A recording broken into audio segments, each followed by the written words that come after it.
Cracking, everybody. Welcome back to the channel. New video. I just got off the live about 30 minutes ago, and one of my subscribers asked me about some guys I did time with, and I did a video on them a long time ago. I don't remember how much detail I gave, and you guys know me. I'm only going to give out what I'm comfortable with, right? But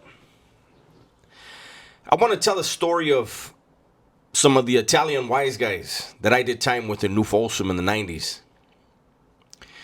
So on B Yard in New Folsom, there were 3 Italians. One, we weren't sure if he was, in their thing, but 2 of them were, and they were identified, with their crimes and all that. They caught some state crimes out here in California. And they were really good dudes, man. Being that their thing is not something that's here, they could have just blended in. But the 2 guys, their names, one was Italiano, we called him. The other one was Angelo. Angelo, I believe, was Corsican. Italiano, I believe, was Sicilian, right? Italiano was from Jersey. He caught a case in LA. There was a shootout. One of the guys he was with, the cops ended his life. But one of the homies that I hung out with, he actually knew Italiano from the county jail, and he's the one that told me, he's like, hey, no, he's really is one of them dudes, eh? And he was like, he's cool as fuck, though. And Italiano was always looked like he was about to work out. He was always dressed athletic, right? Like always had shorts on, his tennis shoes, a shirt or a tank top, a hat. He's from the East Coast. His style is going to be way different. Then you had Angelo. Angelo was from, I believe, Corsica. This dude's accent was straight. Straight from where he was from, right? But Angelo had completely embraced the style of the Southern Mexicans, right? Every time you'd see Angelo, he would be, and this was back before they gave us the jumpsuits, the CDC jumpsuits, right? This was back when we had, the jeans and the button-up shirts.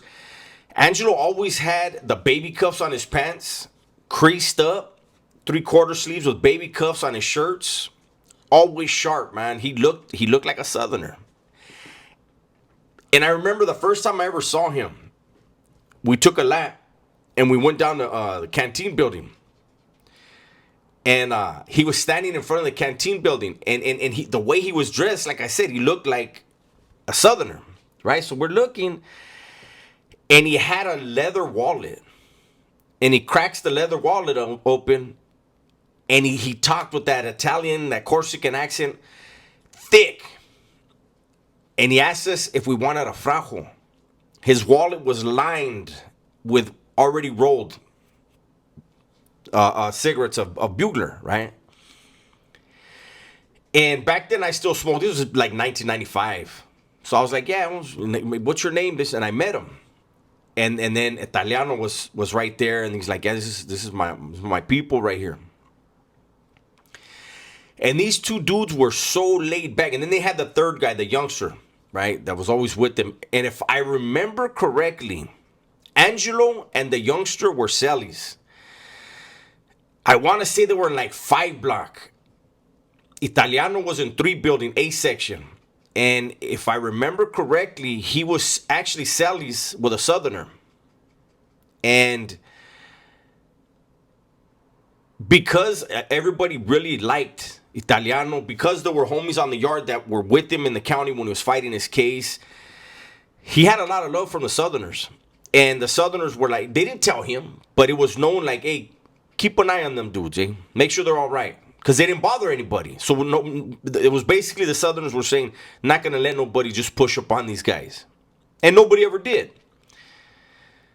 But surprisingly, one day, Italiano and Angelo, they went and they got at my celly, right? I've mentioned my celly a bunch of times, never by name. But they told him, hey, look, man, we really like your guys' style, you know, how respectful you guys are. You guys don't need nobody's help, but if anything ever happens and we see, you know, some of your homies are shorthanded or whatever, we're gonna get involved. And Italiano said, look, I sell up with your people. So I'll never let my celly, I'll never leave him hanging. You know, I don't get involved in your guys' politics. We don't want to get involved in no type of politics, but we just want to let you know we basically he was expressing that they appreciated the hospitality. And I remember my celly was like, don't trip, Holmes. Do your thing. You guys are fine. Hey, we got this. And Italiano was adamant, like no, but you know, we got you if it's needed. We know it's probably not gonna be needed, but if it's needed, we got you. And the crazy thing about that was there was this CO, very well known in New Folsom, CO by the name of Wolf. And this guy was a problem. He was always getting into something. And one day he decided to come, and he was doing the pat downs in front of 3 building. Now, my section hadn't been let out yet, right? I lived in B section, Italiano and them, they lived in A section. They released A section, and there was a homie, and he was an upstater, and he had a really thick Mexican accent. I believe Wolf didn't know he was dealing with a Southerner. I think he thought he was dealing with a Paisa and that he could just treat him any kind of way, which that's not gonna fly either, right? The Paisa ain't gonna put up with it. But this dude, the homie, I say his name, the homie Chamuco, he was a real short dude. But what Wolf didn't know, this dude had already put in a gang of work. I guess Wolf decided he was gonna be a tough guy that day. Chamuco was taking out an extra pair of shoes to a homie that needed a pair of shoes. And when he went to get patted down, Wolf was like, hey, the hell you doing with these other shoes? And he was like, oh, I'm going to take them to my homeboy. He's like, no, you're not. You ain't taking nothing out. So the homie, rather than get into it and bring heat to the block, he was like, yeah, all right, whatever. So he went in the building. Mind you, we're not out yet. This is the story we're given after. Wolf follows Chamuco into the building. And they go to A section. Now, A section in 3 building, anybody that was in New Folsom B yard, 3 building, you know when you go to A section, there's the concrete yard door right there. That's in the corner pocket. The tower cop can't really see in that corner. Not from where the control is. So Wolf followed Chamuco into the corner. The cop is now on B section panel, and he's releasing our section. As soon as our door opened, we could hear somebody screaming. So we came out. Boom, me and my celly, a couple other people, only like 4 or 5 of us made it out of the cells. They closed the doors and they're yelling for everybody to get down, right? And you could clearly hear somebody screaming, in the corner, in the corner. And you see, like right after that, you see Italiano running across, like he came, I don't know if he came from outside or he was just about to walk outside, but he took off running to the area. Luckily for Italiano, what happened was the CO followed Chamuco, and when Chamuco was walking in the section, he pushed him in the back. And Chamuco turned around and put hands on his ass. And Wolf was screaming in the corner because he wanted to get locked in. So what happened was he opened the tower, opened the yard door. Wolf stepped in there and they closed the door. Italiano had ran over there to go help Chamuco. Chamuco didn't need help. But let me tell you something. This was back in 1995. Back when we had family visits. They brought them back now. But they had took them for a long time. But this was when we still had them. Italiano had a life sentence. He also had a wife and son. They used to come visit him regularly. especially for the family visits, the overnight visits where they go, the little shacks and get to spend 2 days or a day and a half with your wife and kid. Italiano did not hesitate when he saw a Southerner getting into it with a cop. But again, luckily, he didn't get involved. But it was noted because Chamuco saw what happened. And me, myself, and a couple dudes that were in the day room, we saw him run to go get involved. But we asked him, because you always got to know, hey, boom, we hit the door. Come here real quick. He was like, hey. And we told him what happened.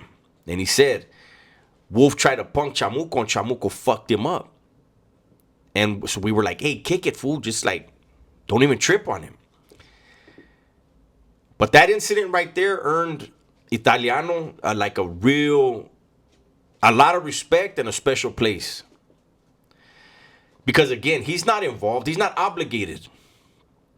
The man had it all day, which means, for those of you that don't know, that means he's doing life. He had a wife and a son that would visit him. And he didn't hesitate. That showed a lot of heart. It was none of his business. But he had already said that he would get involved. I don't know what happened with them. That's why I wanted to do this story. Hopefully Italiano was able to get out. Angelo was crazy. But hopefully all three of them got out, man. And if anybody knows those guys, I don't know what Italiano's real name was. We only knew Angelo, and we would call the other one Little Italiano. And we could have came up with better names for him, right? But shout out to all the Italianos that are watching this. And just know that you guys had some hitters in New Folsom in 95, man, that carried themselves in a respectful way. And it was a cool thing, man. Doing time is bad. But when you get around good people and you're able to have those good memories, it's a good thing. That's my video for today. Hopefully you guys enjoyed it. Everybody, please be safe, be smart, and tell the ones you love that you love them, man. I'm out of here.